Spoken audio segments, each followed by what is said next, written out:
y'all. This is Mesha with As Long As You're Breathing, and this is an Every Life is a Story event. And I'm so excited. I've been telling y'all about this young lady and how excited I was whenever I attended her conference online. This is Jen Gilchrist. Hey, Jen, how are you? I'm wonderful, Nisha. Thank you so much for having me. I just love your enthusiasm and what you're doing in the world, really creating this space of empowerment. It's awesome. So I'm honored to be here. Oh, thank you so much. A little housekeeping, and then we'll get into your story, okay? All right, you all. For those of you who've been here before, you know the drill. It's StreamYard. So you have to have your settings enabled for StreamYard to let you post. And so I don't know that you're here. I'll see the little eye and I'll see a number for somebody here, but I won't be able to see your posts and your comments unless you enable it in the settings. So please do that so I know if you're asking questions or whatever. And be patient with me because when you do ask a question, I'll put it up so that Jen can see it and get to it whenever as her thoughts are flowing, so we don't interrupt her thoughts.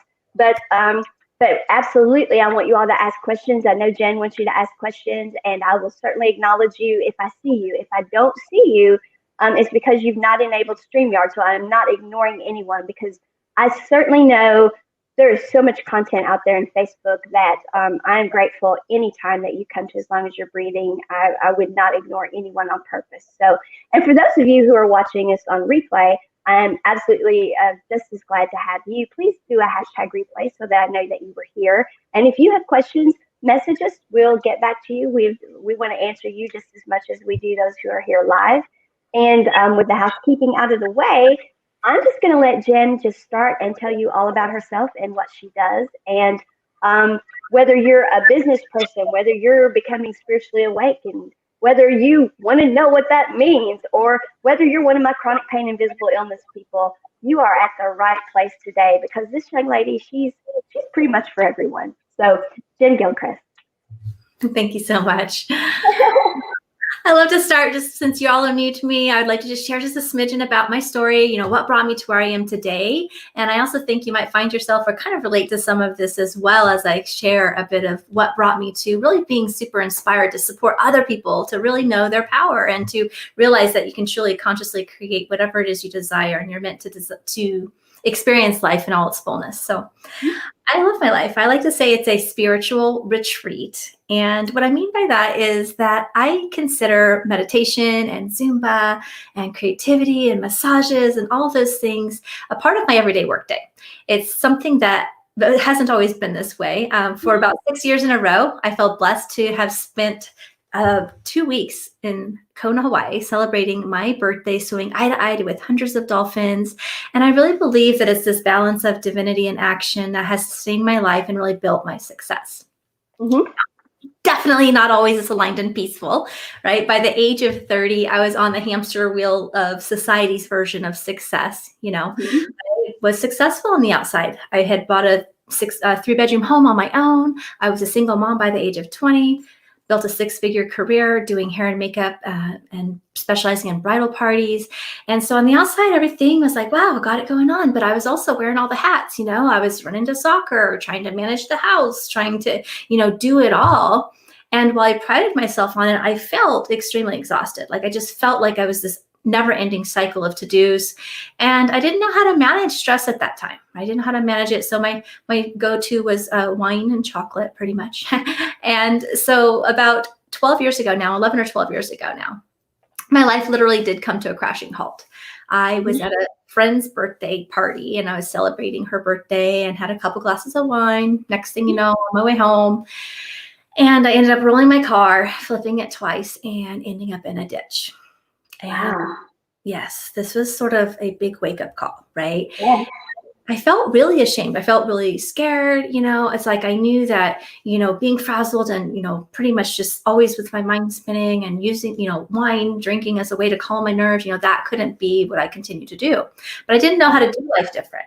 So I prayed. I prayed. I'm like, I just want to be happy and at peace. Again, on the outside, everything from society's point of view was great, but on the inside I was having stress and unhealthy relationships, and on the inside things just weren't really very happy for me.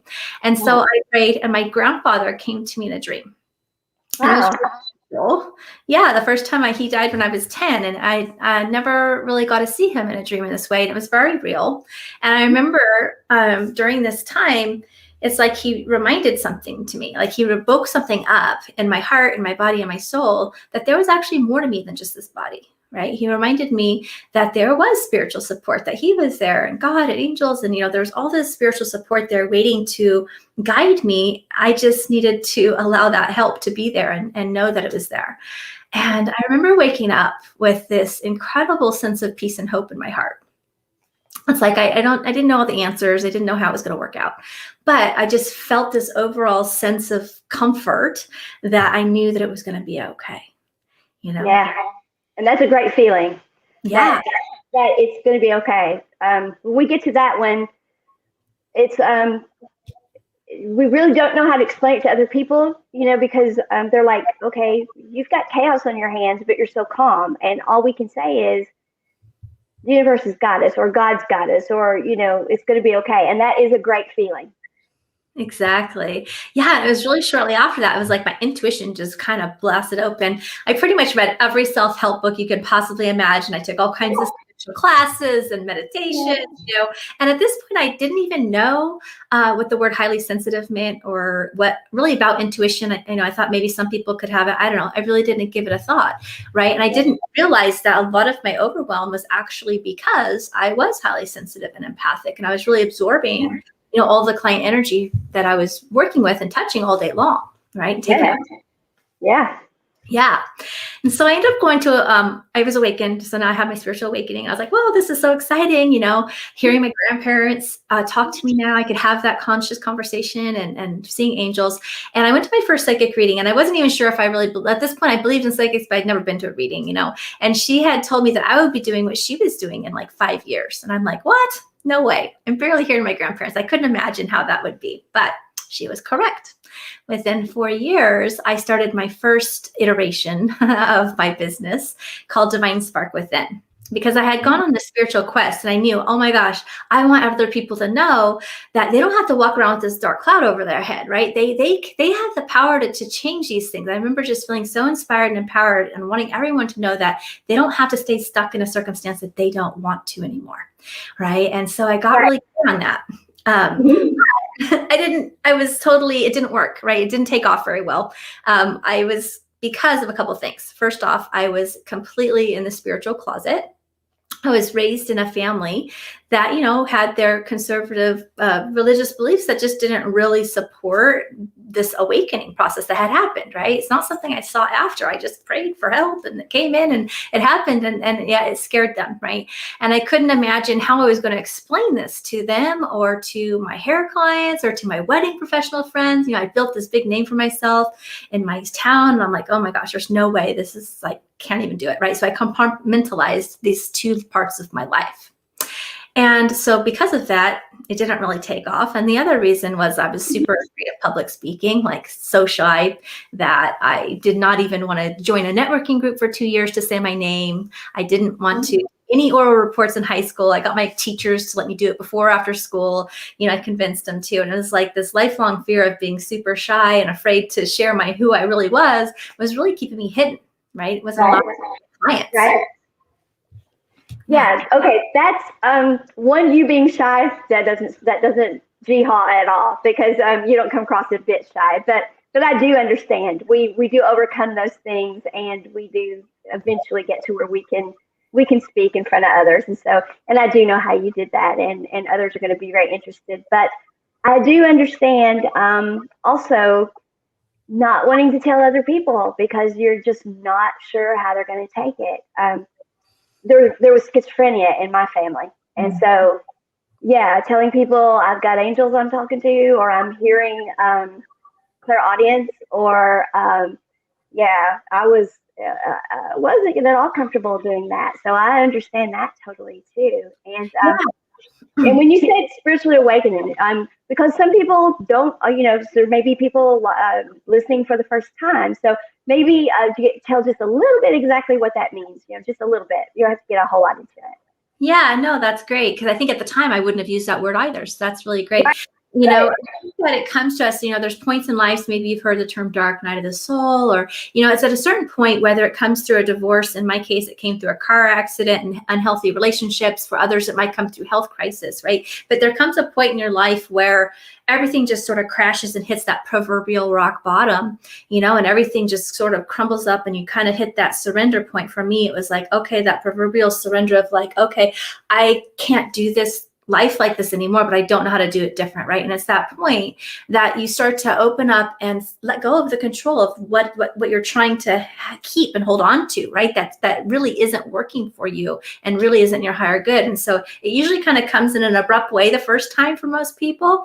You know, we kind of maybe hear it, a whisper, we know we need to change things, but if we don't do it, it kind of comes with this big bang.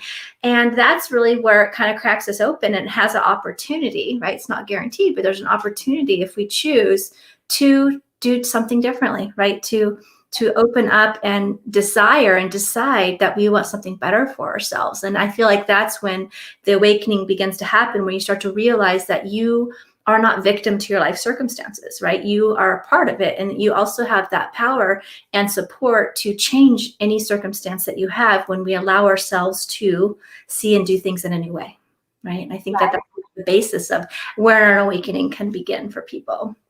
Right. And I think it's personally empowering. It's personal sovereignty. It's ownership of your life. It's all of those things, which they sound great and they're scary and they're, you know, it's a dichotomy. It's like, oh boy, that's for me. Oh no, that's, I don't know about that.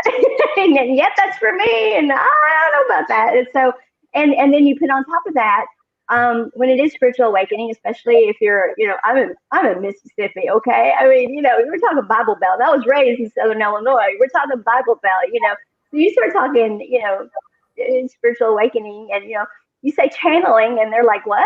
You know, and so I've been explaining terms like that now, you know, and then when you do, people are like, oh, okay, well that's you know, I thought that was something else, and so you know, and of course now people are certainly more open to it than they were. So I think you did a great job of explaining spiritual awakening. Okay, so you were in the closet, and that was a problem, and of course you were shy. So tell everyone how you overcame those things, being in the closet and shy, and obviously you overcame both. So how did you do that? Well, God has a funny sense of humor, I like to say. And I found myself at a conference for client attraction. Like I knew, okay, look, I got to go over these visibility fears. I saw myself speaking on stages, writing books and doing all these things. Yet literally I could not even say my name for one sentence at a networking group, right? So I'm like, okay, so I found myself synchronistically, you know, kind of guided to a conference for client attraction. And the next thing you know, they're talking about speaking. And I was like, what? You've got to be kidding. I start arguing with my angels. And this is also when it's a heads up for me. Like when I start arguing with my angels, I'm fighting for my fears, right? I'm like, that's in the future. You know, what are you talking about? I don't need to speak to find clients. I just want clients to help one at a time, you know, anyways. So I got kind of confronted, and I realized in that moment that my fear of public speaking was not bigger than my pain and emptiness I felt at that point. Because it had been about 5 or 6 years of just kind of spinning my wheels. Like I was doing it part-time, but it wasn't really gaining traction. And I was just like, no, I need to step into this more fully. And this was obviously where I was guided to do it. So I took myself outside, and I'll share a bit about this process I did. Okay. TLC body meditation. So I went out, I put myself outside of this conference because there was like 300 of us all kind of triggered on this decision for different reasons about, do we do this big program? It was my first big business investment, you know, and it was a $22,000 business investment to learn my biggest fear. And that was a lot of money for me at the time. I didn't really even have my mortgage, you know, and then on top of it, it's like, will I show up for it? Because I mean, you know, it was 9 months away for the speaking part, but I'm like, but what if I pay all this and I can't show up, you know? So I went outside and I did this process called the TLC, which is talk to your body, listen to your body, and commit to your body's needs.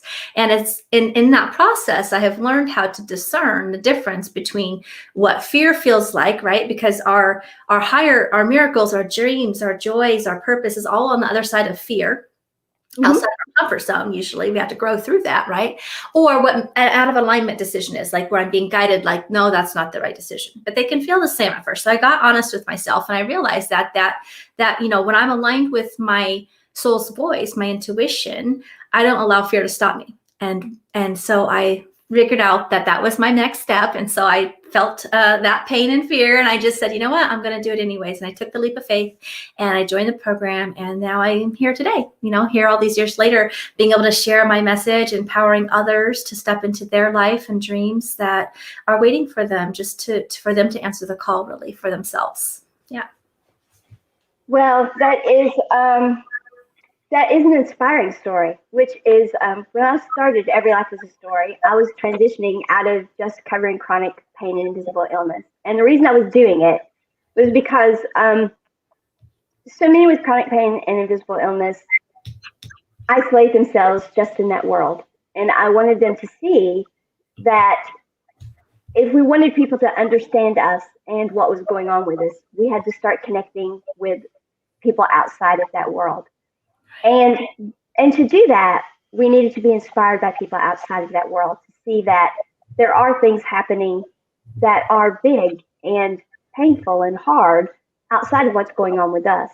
And what you're talking about, I mean, you had a car accident that rocked your world, and that's big. I mean, chronic pain, that's big, but you had a serious car accident that rocked your world, and then it caused you to ultimately invest $22,000 that you didn't have to overcome being afraid to speak so you could do what you knew here you were supposed to do. And in the process, you found what it was that was really your life's calling, is what you found. And that's a very inspiring story. And what I know from having chronic pain and invisible illness is that much of what you face is a lot of what we face, and not just chronic pain and invisible illness, but what everyone faces. And that's the purpose of Every Life is a Story. And your story is certainly perfect for that, is that all of us have a commonality, and that we have something big at least once in our life, and often many things in our lives that we have to overcome. I mean, you overcame this accident, you overcame, okay, I don't know how to do life. Life is, the way I'm doing life is not working for me. And then, okay, now the way I want to do life, I've got this big obstacle. And okay, so now I've invested all this money, and I don't even know if I'm going to be able to follow up with that. And so but you did. And so now here you are. And not only are you here, but you can help so many people now across the board. And what I said at the beginning is so true. You can help business people. You can help people who are going through spiritual awakening. You can help people who don't even know what spiritual awakening means. You can help people with chronic pain and invisible illness. You can help people who are supporting people with chronic pain and invisible illness. You can help people who are like, I don't give a hoot about chronic pain and invisible illness. I don't have an ache or pain in my body, because you have developed such a broad skill set, because you see life in such a big, broad way. Your picture of life is so you see life so big and broad, and so your story is so inspiring. You are just perfect to be here and to inspire others. And so I appreciate that so very much about you and your story. And that's what I saw in you when I was watching you. I'm like, oh my God, this story is just so big and so broad. And at the same time, all the gifts and talents that you brought with you, they're big and they're bold and they're beautiful, because what you came away from it with is, I'm going to enjoy life and take care of myself. And from that, I'm going to have in me the energy and the vitality and the creativity to then help other people. And that is what you do every day. That's how you live your life. Because I know that's what you do. You set your day up feeding yourself first. And then from that flows everything that you do for others. And so that's an amazing thing. And if we all can learn to do that, then we'll all be then we'll all be living the lives that we came here to live. And so that is an amazing thing. Yes. Yes, I always like to say you got to fill up your own love cup, right? Because when we fill up our own love cup, and I think that we're not really conditioned or taught to do that, right? We're so often put ourselves on the back burner, especially if we're the mom. We have the mom hat, we have the whatever our responsibilities are. If we're in a relationship, we have all these different hats, and oftentimes we can put everybody else's needs above our own, and it'll be eventually to our detriment. But when we really look at and switch that and realize that the more I fill up my own love cup, the more I take care and honor my needs and my body's needs, then I'm going to have the energy and the patience to be more present with my children. I'm going to actually enjoy be available for conversations. We're actually going to be richer in all of our relationships and work and in life, because we're giving now from an overrunning cup, right? We're not giving from our depth. Right. When we do that, when we take care of self first, then we show up in our relationships, which is what life is about, whether it's business, love, family, friends, whatever relationship. We show up in the right relationships because we're attracting the right relationships, and we show up in them as our best and highest self. And then our life it's the best life that we can have. And so you certainly do that. So I know earlier you talked about being very sensitive and having lots of sensitivities. I know that applies to so many people, certainly in the chronic pain and invisible illness world. That is a lot of what we deal with. That was so much of what I dealt with and what a lot of my issues were. But before I even knew what was going on with me, I couldn't go to airports. I was overwhelmed. Driving traffic overwhelmed me. And I didn't even realize it was related to what was going on with my health. Stores overwhelmed me. Too many people, everything was rushing at me. But if I didn't get out of the house, then I got afraid to get out of the house. So I had to make myself get out, or I was afraid to go anywhere. And so I had to, my mom would literally come over and say, "How long has it been since you've been out of the house?" And I'm like, I don't want to go. And she's like, "Oh, yes, you are. You're going somewhere, or you won't go." And so I know that you talked about being overly sensitive, and I know that's one of the things that you teach is how we're now all hearing people 20 years ago even probably didn't know the word empath, or if they did, it's because they watched sci-fi and they, the sci-fi empath, but now we're all familiar with the word empath, and so are empathic or tend to be. So I know that's one of the things that you really teach a lot is how do we deal with the fact that we are sensitive and we feel so much of what's going on around us. So, and I know your scan helps do that. I know that's one of the things that you do, but there are other things. So maybe you want to talk some about that, about how we deal with all these things we're feeling around us that we need to not be feeling so that we can be successful and show up in the world is Yeah, for sure. Yeah. And for some people that may or may not know, because you named some great traits, being highly sensitive or empathic. I believe this is true for everybody. Like everything I'm going to share, whether you identify with highly sensitive or empathic or not, I believe this is true. But there are some people who are, it's like the volume's turned up about 25% louder than the rest of the group, right? There's studies that say somewhere between 20 and 25% of people. And we tend to be more sponges, right? Taking in and taking on the feelings and emotions people around us, and especially this year, right? There's been a lot of awakenings happening individually just because of the collective intensity of the energy of the world and the chaos that's happening right now, right? A lot of fear. Mm-hmm. And so sometimes we'll be running that energy for ourselves and not actually realize it. And that's one of the things that when we have unprocessed emotions in our body, whether they're our own or other people's, right? Because we can also do this where we shove down, that heartache or, this over here. And we start shoving, these little pockets of emotions that we haven't processed all the way. It'll start to make you feel, sometimes I believe it will be causing illness, or it'll start to feel heavy or depressed or low energy, right? It kind of blocks the flow of energy. But the good thing is, and so like you're mentioning large crowds or lights or, avoiding confrontation, some of those kinds of things, oftentimes finding yourself in codependent types relationships. That was another part of my story, really unhealthy, abusive relationships at a period of time.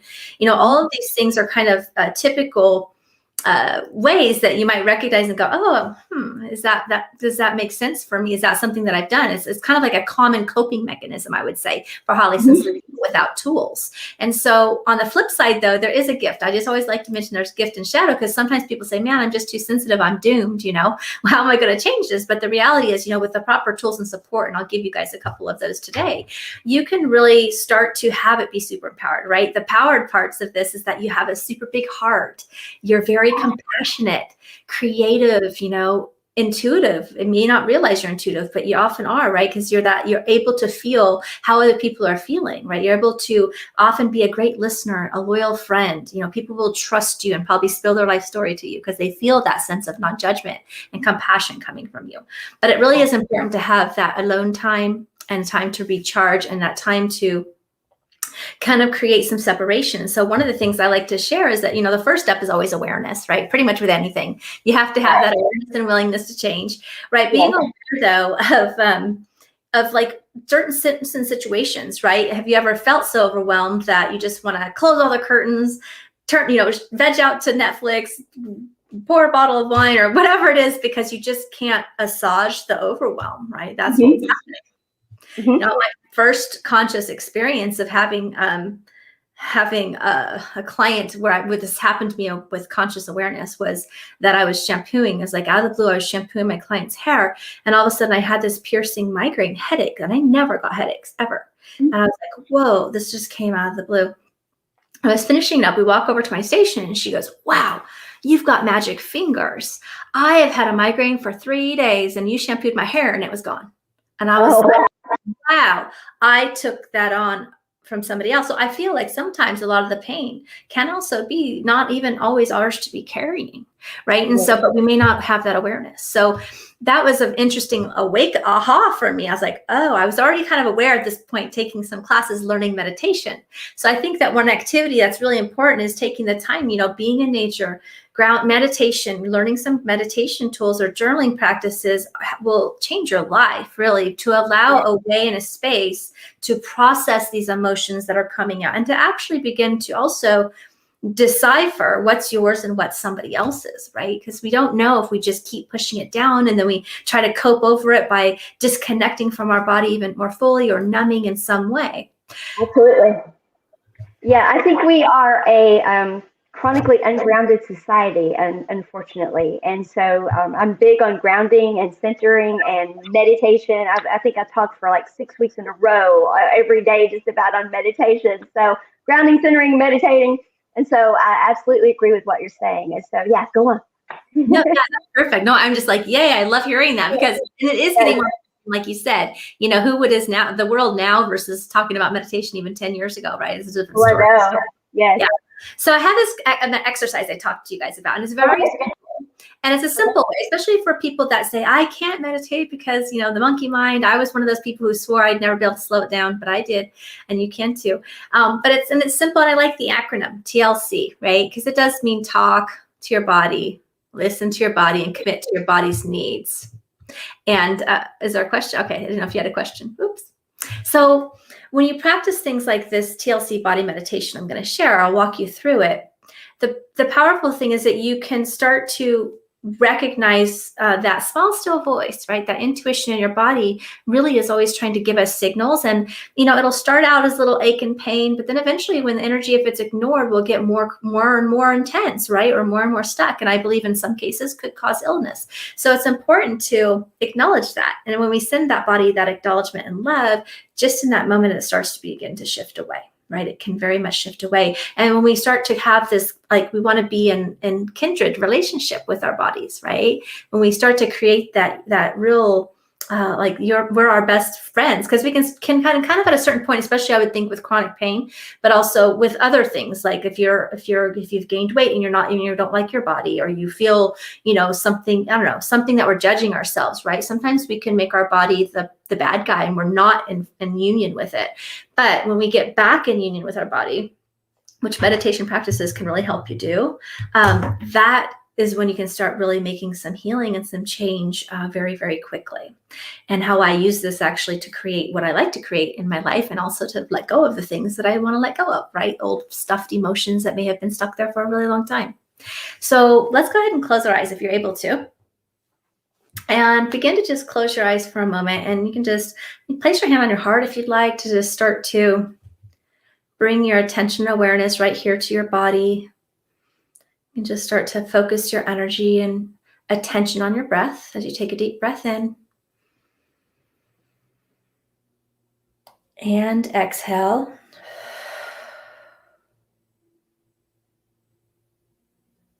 Take another nice deep breath in.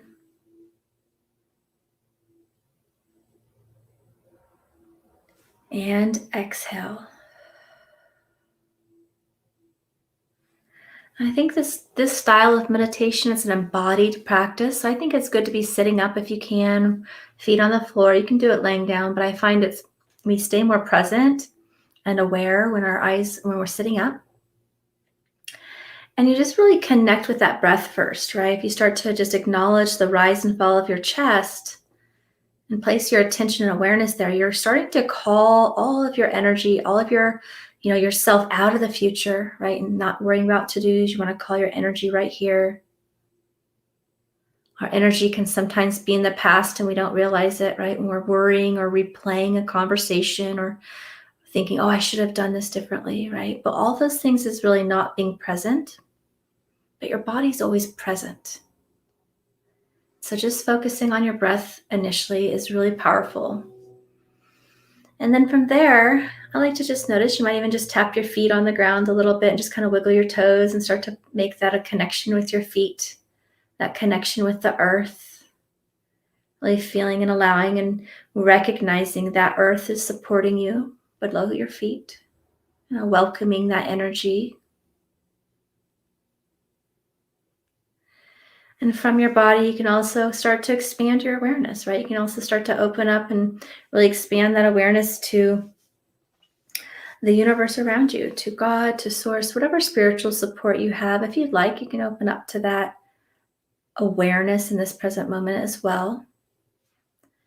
And just continue calling that energy and attention right here into your breath, into your body.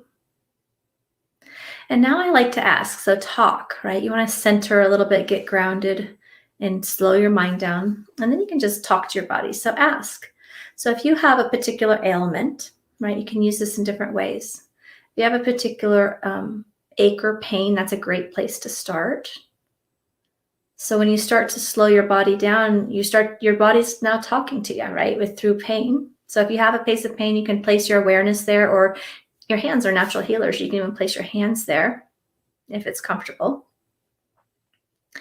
And if you don't have a particular pain, maybe you're wanting to release anxiety. You can simply ask, where's this anxiety held in my body? Right? And just notice what thoughts, feelings, or ideas come to you. Or if you're working with an area of pain, you might notice, oh, my shoulder's kind of stiff. I actually didn't realize that. What are you wanting to tell me? Right? And so you start to have this inquiry by just being present with your body's signals that we have just deconditioned ourselves from paying attention to. So when you ask your body, you start to inquiry a little bit.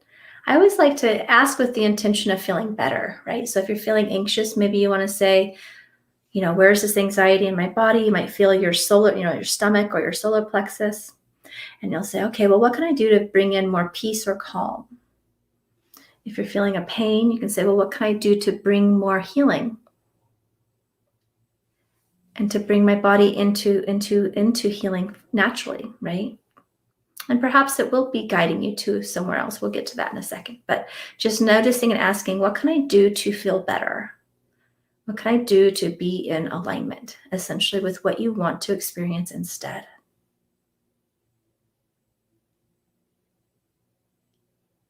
And this is when you got to listen, right? So this is where we have to shh.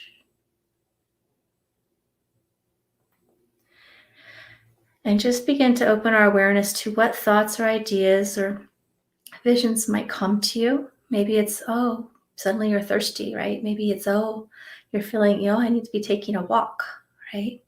It's those little things that will start to come to you. And those are your guidances, right? That's that intuition, whether it's your higher self, whether it's your angels or God or whatever source you're connecting with. It's that small, still voice within you That's that consciousness, right? That's that wisdom. And your body is a lot of wisdom. Your body holds a lot of answers for you. And then when we listen, we have to commit, right? C is taking the guided action. So go ahead and just take another nice deep breath into your body. And exhale. Go ahead and open your eyes. That's just a kind of a quick run through. We want to talk, we want to ask, right? We want to also just be aware. Sometimes just placing and sending that attention, that love and awareness, like, oh, I've been neglecting you. I've been pushing you really hard, body. My knees are sore, right? And you putting your hand and attention there and just listening. In that moment, you'll start to actually feel a shift. You'll start to actually begin to allow that stuckness to begin to start to dissolve and dissipate just through the power of presence. Okay. And then once we do that, if we're doing that on a regular basis and we're listening, okay, well, what can I do? Well, we need to do some stretches. You're going to push this hard, fine, but let's do some stretching, right? Oftentimes we already know, like we've probably just been ignoring it, right? So then we have to commit to the guided action. And it's really those small different changes and small different action steps that we take that you'll notice you'll feel so much better, so much quickly in such a short amount of time. And notice that, as you practice this, because you may or may not be used to listening, right? It's a muscle. We all have our intuition, right? Our intuition is simply the communication between the physical and non-physical. If you believe you have a soul, I guess, then it's a communication between you and your higher self, right? It's a communication between you and source. There's the communication between you and your body, right? Your body is a divination tool as well. And so it's just deciphering energy or deciphering the unseen. And so notice, where are you guided throughout the day? What thoughts or ideas might come to you? Perhaps you've done this and now you've opened up and you've asked, well, how can I be in alignment? How can I be with more peace? How can I be with more energy? And you'll happen on Facebook and you'll go, oh my gosh, there's a workshop that's talking about, creating more vitality in my body. Well, maybe that's like your angels or your higher self saying, yes, it's a nudge. That's your intuition telling you, yes, that there's an answer for you there. Perhaps you have a conversation and somebody happens to have an amazing doctor or meditation teacher, right? Like whatever it is, just noticing like where are you being guided to, right? Maybe there's a pivot that needs to happen, or likely if you're experiencing pain or illness or discomfort or financial crisis or anything of those matters, that's a sign that there's a misalignment happening that we're being called to shift out of. There's being called to pivot something, right? And so that is how you start to get your guidance. And if you do it pretty regularly, you'll start to get it. And it may come later in the day, right? So be patient with yourself in the process. But then we got to actually honor the needs and do it. And I think that's where sometimes we might know what to do and we might just ignore it. Wow, that was great. Yes, that was beautiful.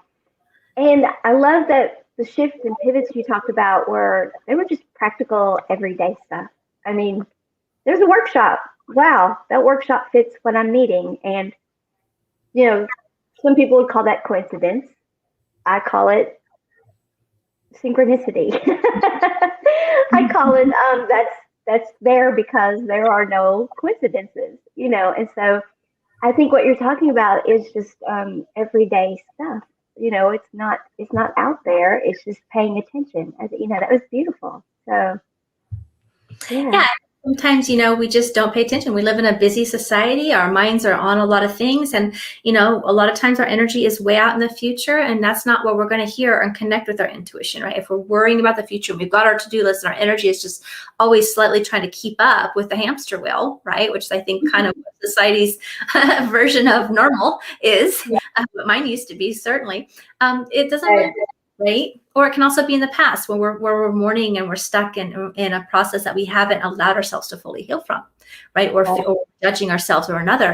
Either of those circumstances, we give away our power in that moment. And so when we just do these simple types of practices, and I'm sure as you've shared that you do lots of meditation tools as well, all of that starts to just bring your awareness to this present moment, right?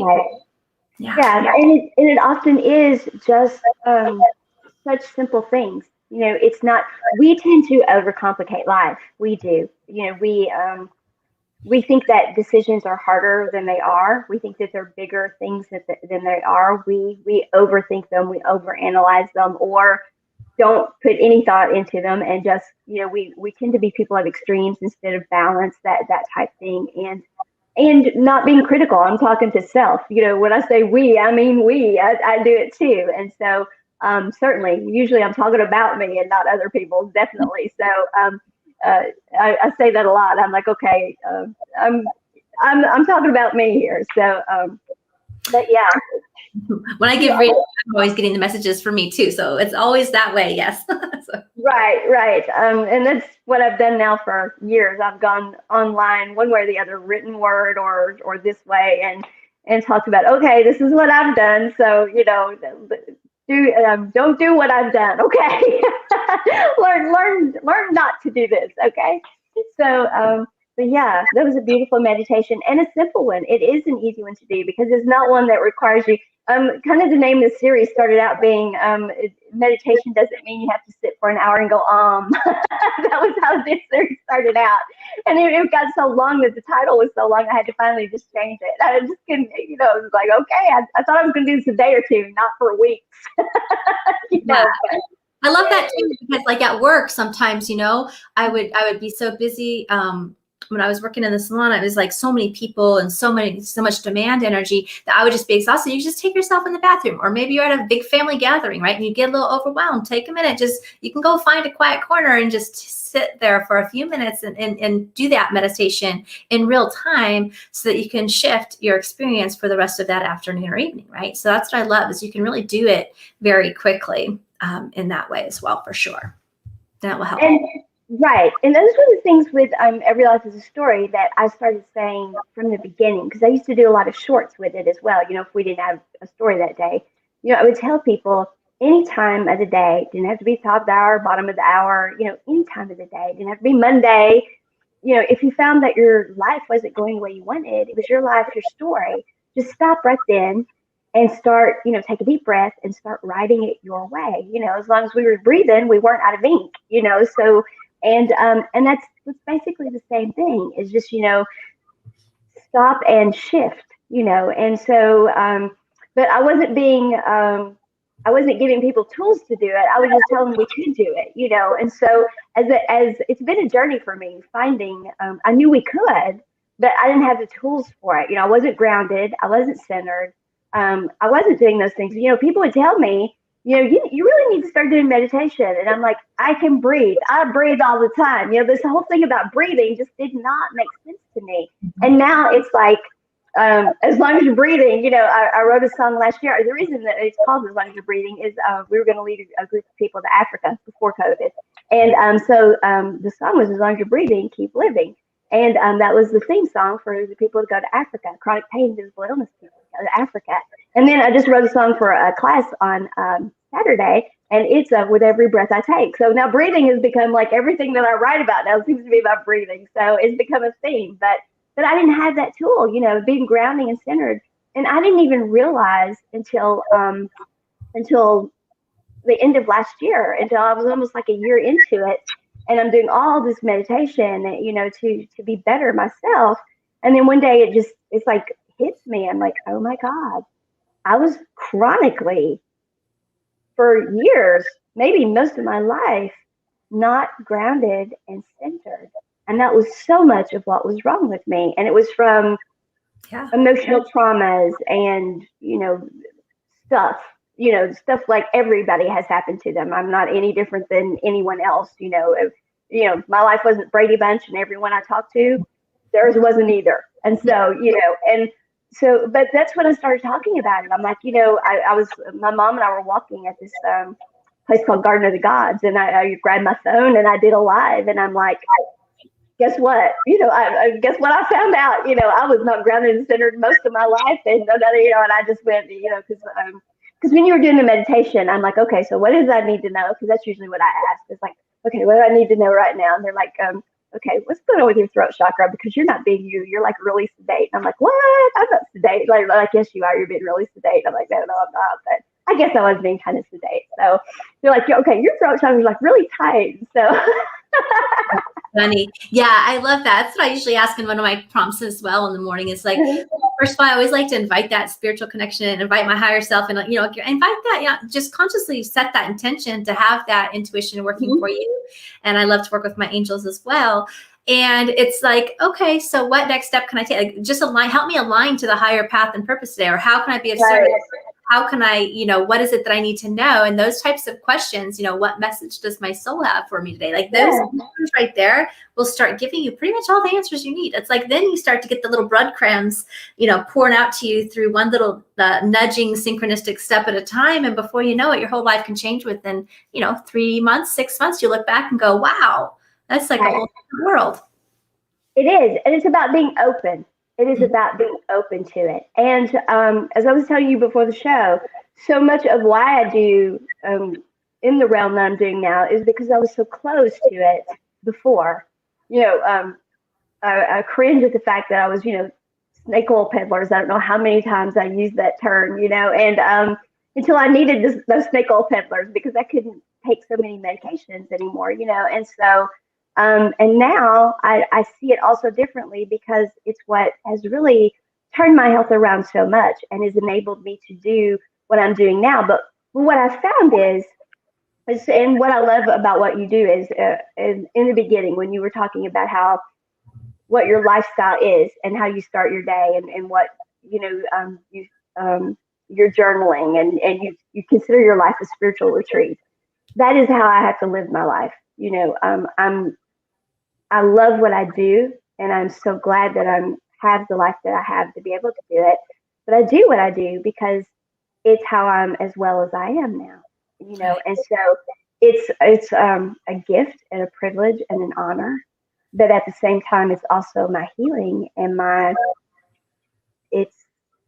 so it's all rolled into one. But that shows you there also the it picked me kind of thing, and it's the synchronicity of life and all of those things. And so, but yeah, but that's why I love the way you talk about life being a spiritual retreat. Mine is, by design, I suppose, a spiritual retreat as well, because I have to meditate. I have to rest. I have to put self first in those ways. But I don't do it from a selfish standpoint. If I don't do those things, I'm not well enough to be in the world and be of use to the world. I'm just not. And we all want to step up and show up in the world. That's what we want to do. That's why we're here, is to live. And so, we all want to live. And so that's what I love so much about the way you present all the things that you do and why you do what you do is because you want people to live the fullest life they can as well. And that's what you teach, is how to do that. So how do people work with you? And if they were to work with you, what exactly is it they would be doing with you? Well, I love working with people and really cultivating their intuition. I think that to me has been such a life-changing, and there is a lot to do with the work that I do in terms of bringing in the self-care, bringing in the balance, like really getting clear on what is it that you desire. I noticed that when I ask people, what is it that you desire? I don't actually know, because I've never given myself permission to think, because I'm always so focused on everybody else first. It's like, okay, well, how can we do more of what you love? Start with the little things. So finding that, bringing in more joy, bringing in more balance for you, right? Putting yourself on the front burner is a huge piece of it. But ultimately, I support people in cultivating their intuition and healing and clearing, the things that they have stuffed down, whether it's past pains, past emotions, like really having that clear awareness of that connection with their body, helping them to heal on a deeper level so that they can be more grounded, right? The reason why people aren't grounded is because it doesn't feel comfortable, because there's so much pain in the body, right? And so if we start to work on releasing some of that, you'll start to have that energy, you'll have that vitality, you'll have that motivation and desire to really have more of what you love in your life. And so the work that I do is really around helping people align with that higher joy, that higher fulfillment and purpose. And a big piece of that is learning to communicate with your intuition and utilizing that, because we don't always know how to get there. We'll let the how stop us, but we actually don't have to know the how. We just have to have that clarity of the desire of what we want. And then we just have to begin to work with the universe and work with our innate gifts. Really, I believe we all have these gifts. It's part of who we are. And when we start allowing ourselves to be directed in this way, which is what I love to teach, this is when life gets really fun. You start to realize that you are the conscious creator, and that is my biggest joy.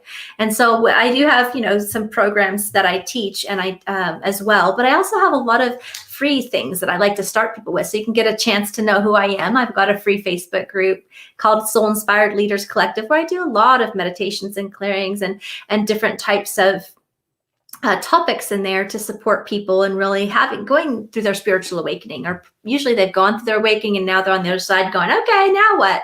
What does this mean? Or what, now I'm awake and I want to shift my career to something that's more passion. I think this happens a lot with empty nesters. Like when the kids go off to college, it's like, okay, who am I if I'm not a mom? It's like, you got to find that new identity, right? Right. So so I have that. And I have a free bundle that I put together. I thought that your audience might really love, called the Blissful Living Bundle.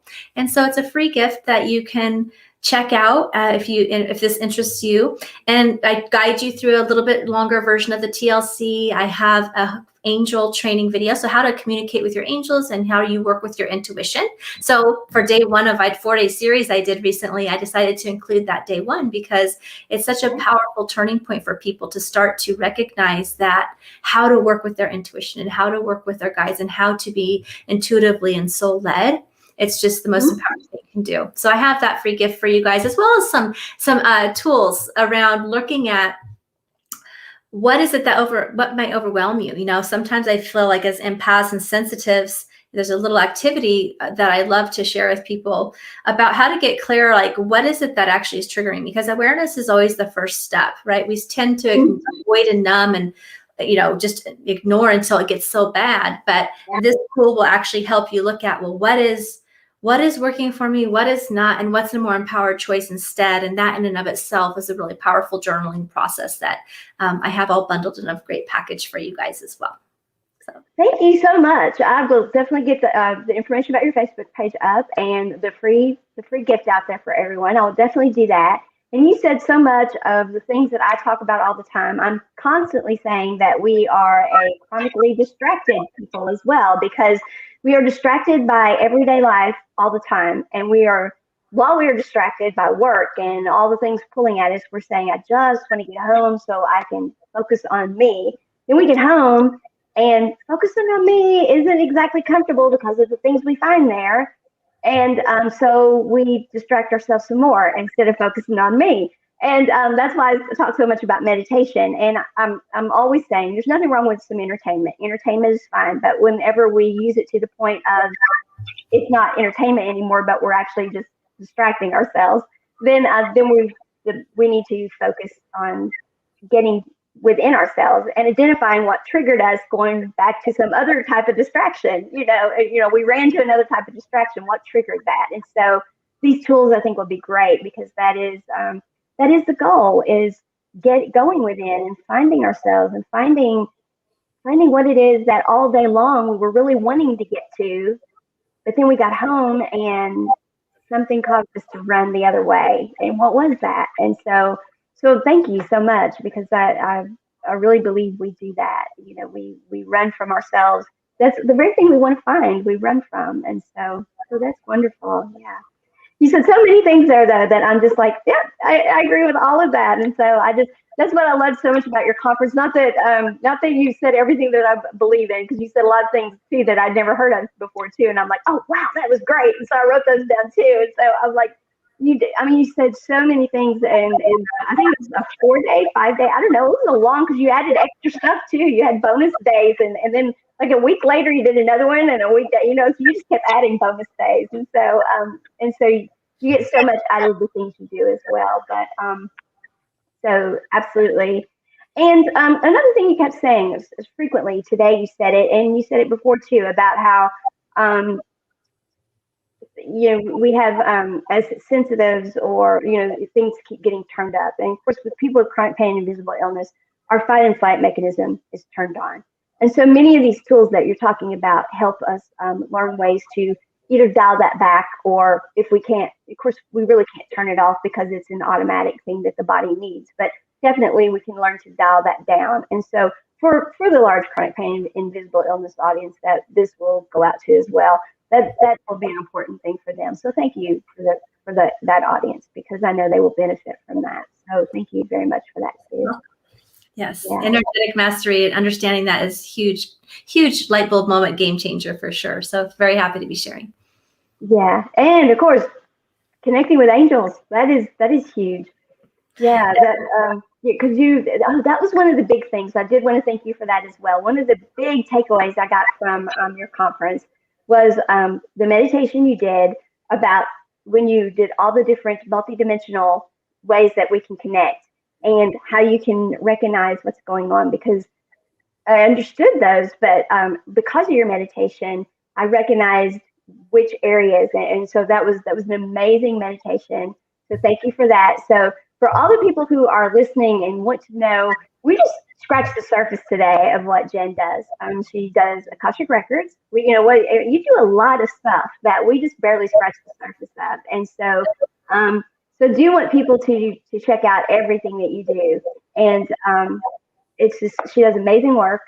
And whether you are new to all of this or whether you have been in this for a long time, she's she's a good support person for you. And so if you feel energetically aligned, you check her out. And if you're like, wow, she's interesting, tell other people about her. If you're like, well, okay, this may not be for me, that's okay. Tell other people about her, because share her tools with other people. Because there's no coincidence. You didn't stumble across this today for no reason. So if it's not for you, it is for somebody you know. So keep that in mind. So anything you want to share before we go, Jen? Oh, I just love it. When you talk about that, I had actually that vibrational video that's in there, so that your people will get that. So as you were talking about it, that's actually, I included that last minute into the gift with that meditation. Oh. So that is in there. And also I want to just let you know that you are all amazing. Like, you are amazing, you are capable, and you are so loved and supported. And with this, just small steps, right? You don't have to figure out the how, just knowing and getting and being involved in groups and watching meditations like this that we did today, and all of the other things that I know that Meisha shares with you, is just the first step of really surrounding yourself with those empowered people. Because I feel like part of it is when we feel alone and isolated. So just keep yourself plugged in, keep showing up, keep giving yourself and allowing yourself that support, and you'll just watch your life change, and it'll be amazing. Absolutely. Thank you so much. You're welcome. All right. Well, thank you, Jen. I just thank you for your time. You were very generous with it today, and thank you for the generous gift that you're giving everyone. Thanks so much. All right, you all know what I'm going to say. As long as you're breathing, the goal is, of course, to raise our vibrations so that we are in alignment with that which we co-created to come here and be, and to live the best and highest life possible. Let's just keep living, always. Have a great weekend. See you all soon. Bye.